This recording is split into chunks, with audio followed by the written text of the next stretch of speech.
నేను మోడీ గారు టూర్ అయిన తర్వాత మోడీ గారు టూర్ గురించి నాయకులు ఎవరన్నా మాట్లాడతారేమో అని చాలా ఎదురు చూశాను. ప్రతిపక్షంలో ఉన్నటువంటి జగన్ దాని గురించి ఏం కామెంట్ చేయలేదు. సరే, జనసేన, టీడీపీ వాళ్ళు ఎలాగో చేయరు. కూటమి ప్రభుత్వం కాస్త కూస్తో స్పందించేది ఈ రాష్ట్రంలో ఏదైనా సమస్య ఉంటే కమ్యూనిస్టులే, వాళ్ళే మాట్లాడారు. ఈ పరిస్థితుల్లో మోడీ గారు వచ్చారు. అక్కడ యుద్ధ మేఘాలు ఆవరించిన పరిస్థితుల్లో మోడీ గారు ఆంధ్రప్రదేశ్ రావడం చాలా గొప్ప విషయం. వచ్చారు. రాష్ట్ర ప్రభుత్వం చాలా అట్టహాసమైన ఏర్పాట్లు చేసింది.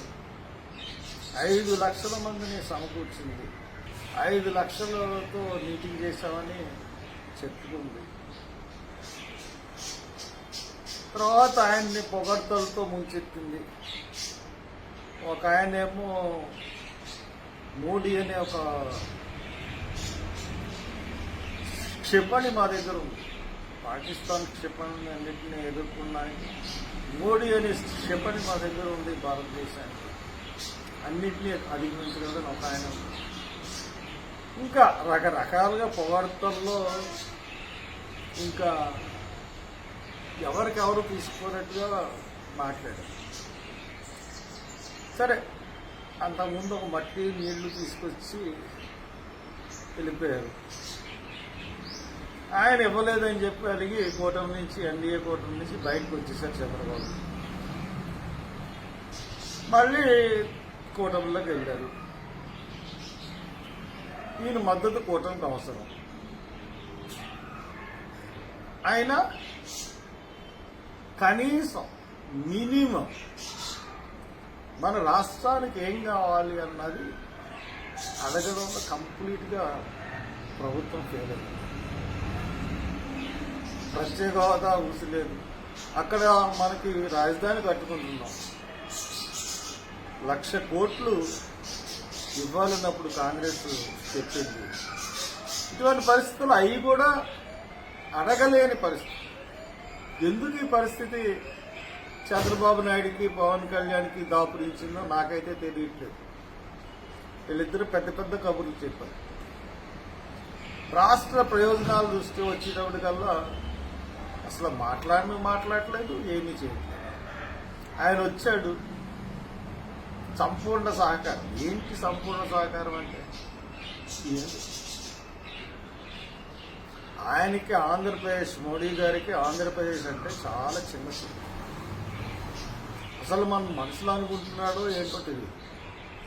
విభజన హామీలు ఏమీ నెరవేర్చలేదు. మరి 5 లక్షల ప్రజలను ఇబ్బంది పెట్టి ఎండలో తీసుకెళ్లి చూపించిన ఈ ప్రభుత్వం, రాష్ట్ర ప్రభుత్వం ఏం సాధించిందంటే ఏమి సాధించింది?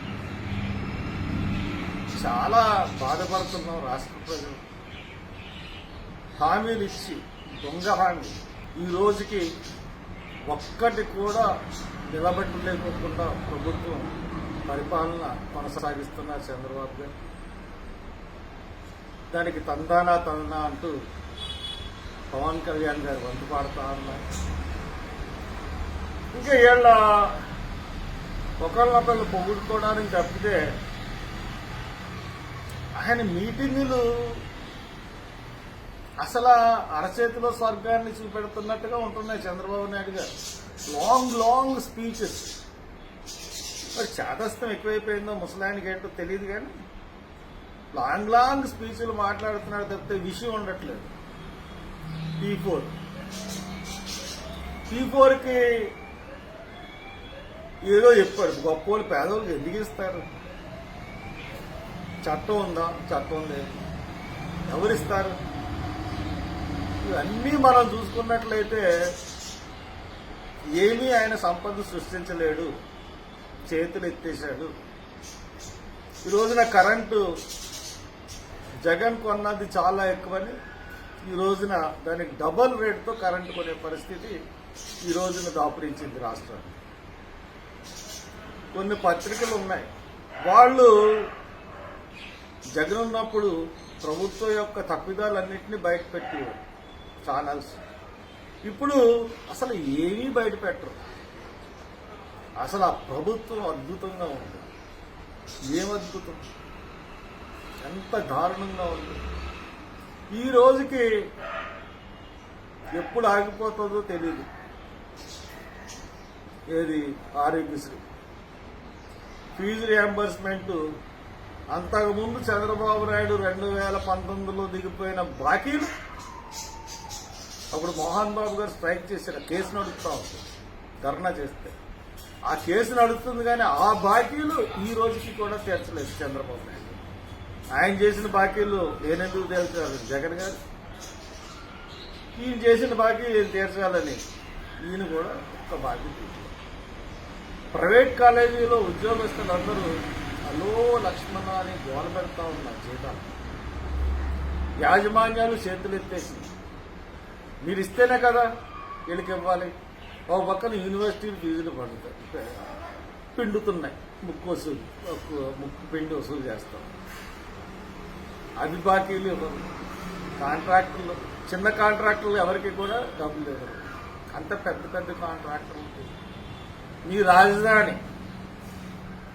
రాజధాని కట్టడం అందరూ సంతోషిస్తారు. కానీ ప్రజల యొక్క కనీస అవసరాలని పణం పెట్టి మేము రాజధాని కడుతున్నాం. ఫస్ట్ నుండి రాజధాని ఎవరైనా కడతారా? ఆకలి తీరిన తర్వాత రాజధాని నిర్మాణం కట్టాలి. మీరు విభజన హామీలు చదువుకోండి మళ్ళీ ఒకసారి. 1,00,000 కోట్లు మనకి రాజధాని కట్టుకోవడానికి సెంట్రల్ గవర్నమెంట్ హెల్ప్ చేయాలి మనకి. మీరు మద్దతు ఉపసంహరిస్తే ప్రభుత్వం కూలిపోయే పరిస్థితి. మరి మీరు ఒక్క బిల్లుకి మద్దతు ఇస్తారు, మళ్ళీ మైనారిటీలకి మేము చేసామంటారు. ఇలాంటి ద్వంద్వ విధానాలు పాటిస్తూ ఉన్నారు చంద్రబాబు గారు. ఇది మీకు మంచిది కాదు. రాష్ట్రానికి, రాష్ట్ర ప్రయోజనాల దృష్ట్యా మీరు చేస్తున్న ఈ దొంగ పనులు కట్టిపెట్టండి. ఈ దొంగ హామీలలో ఇచ్చి కంప్లీట్గా ఫెయిల్ అయ్యారు మీరు. అన్ని ఒక్క హామీ కూడా, మొత్తం హామీల్లో మీరు ఇచ్చింది ఏంటంటే ఒక సిలిండర్ ఇచ్చారు. మత్స్యకారులకి 20,000 ఎంతవరకు ఇచ్చారో అన్నది గ్రౌండ్ లెవెల్కి వెళ్తే కానీ తెలియదు. ఇచ్చామని చెప్పి ఇంతకుముందు కూడా మీరు నిరుద్యోగులకు భృతి ఇచ్చామని అసెంబ్లీలో ప్రకటించారు. అది ఇచ్చారో తర్వాత చూస్తే ఒకటికే అందలేదు. అలాగే మత్స్యకారులకి ప్రోగ్రాం చేశారు, కానీ కింద స్థాయిలో అమలైందో లేదో కూడా తెలియదు. ఇంత ఇదిగా ఫెయిల్ అవుతా ఉన్నారు. ప్రవీణ్ పగడాల ఆయన మాస్టర్ గారు చనిపోతే ఒక దొంగ ఇన్వెస్టిగేషన్ చేసి ఈరోజు కూడా పోస్ట్ మార్టం రిపోర్టు రిలీజ్ చేయకుండా నాటకాలు ఆడతాం. ప్రజలు, అన్ని వర్గాల ప్రజలు మిమ్మల్ని అసహించుకునే పరిస్థితి ఉంది. మిమ్మల్ని మళ్ళీ ఎలక్షన్ వస్తే మిమ్మల్ని ఎప్పుడు దింపేయాలని కూడా ఆలోచిస్తూ ఉంటారు. కాబట్టి ఇకనైనా మారండి చంద్రబాబు. మారి ఈ స్పీచ్లు సొల్లులు మానేసి ఒకసారి ఆరోగ్య రహస్యాల గురించి చెప్తారు. ఇవన్నీ వాడు ఎందుకు? మాకు కావాల్సింది తిండి. టీవీల్లో వచ్చిన డబ్బులతో జీవితాలు గడిపే పరిస్థితి. మీకు డబ్బు ఎక్కడి నుంచి వస్తుంది? పేదల దగ్గర నుంచే వస్తుంది డబ్బు. పేదలు మద్యం తాకుండా ఉంటే ఈరోజు నా గవర్నమెంట్ జరిగే పరిస్థితుల్లో లేదు. ట్యాక్స్ పేయర్ తాళ్లే ఎక్కువ రాష్ట్రంలో. వాళ్ళు కట్టిన సొమ్మన్నా వాళ్ళకి తిరిగి ఇచ్చే పరిస్థితి ఉంటే బాగుంటుంది తప్పితే ఇలాగ ఈ రకంగా చేయడం మటుకు మంచిది కాదని చెప్పి కలదు.